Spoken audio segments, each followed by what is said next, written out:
So I'm so excited about this talk today, ladies, because first of all, we're going to talk about fireproof women. And I was sharing this yesterday. If you even think about the idea in your head that says fireproof women, imagine we've all seen a fire person, right?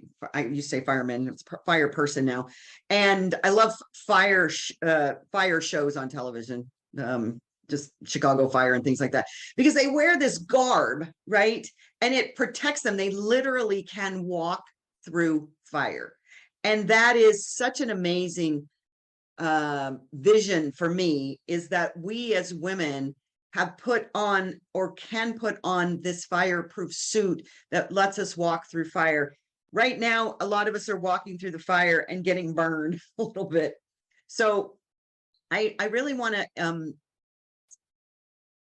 thank Anaiis for showing up today, because she's just like a lot of these women that we've shared through this process that started out very young with a almost fatal illness. And it's so interesting how we have allowed our stress to create these diseases for us.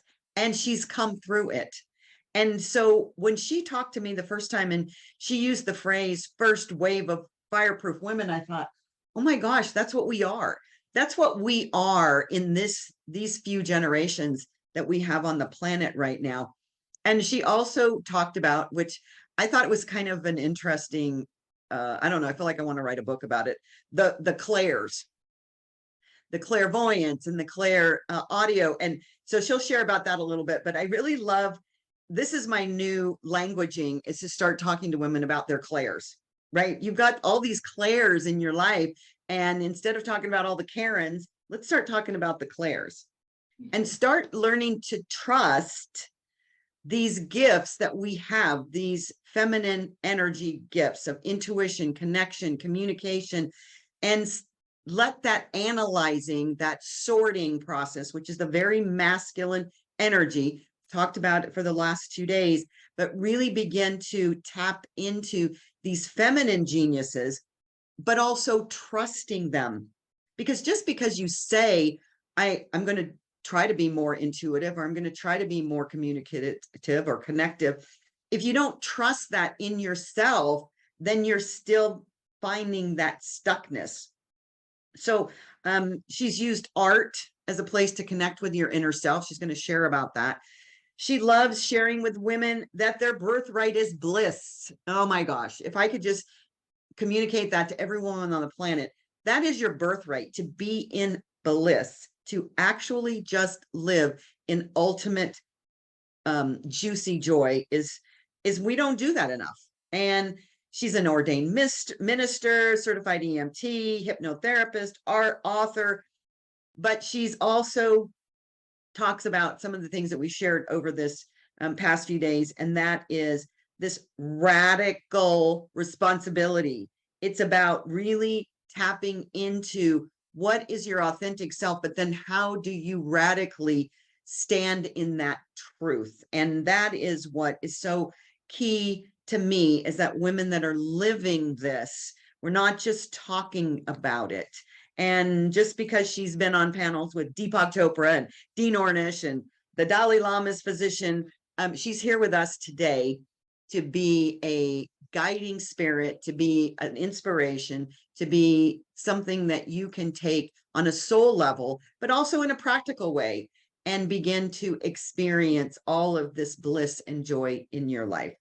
Do you ladies, and raise your hand if you'd like to ask a question, because we have this beautiful source of energy here that has been doing this for so long and been through so much. And I really, I'm blown away by all. There was a lot. It was like, oh my God, this is so much, so good.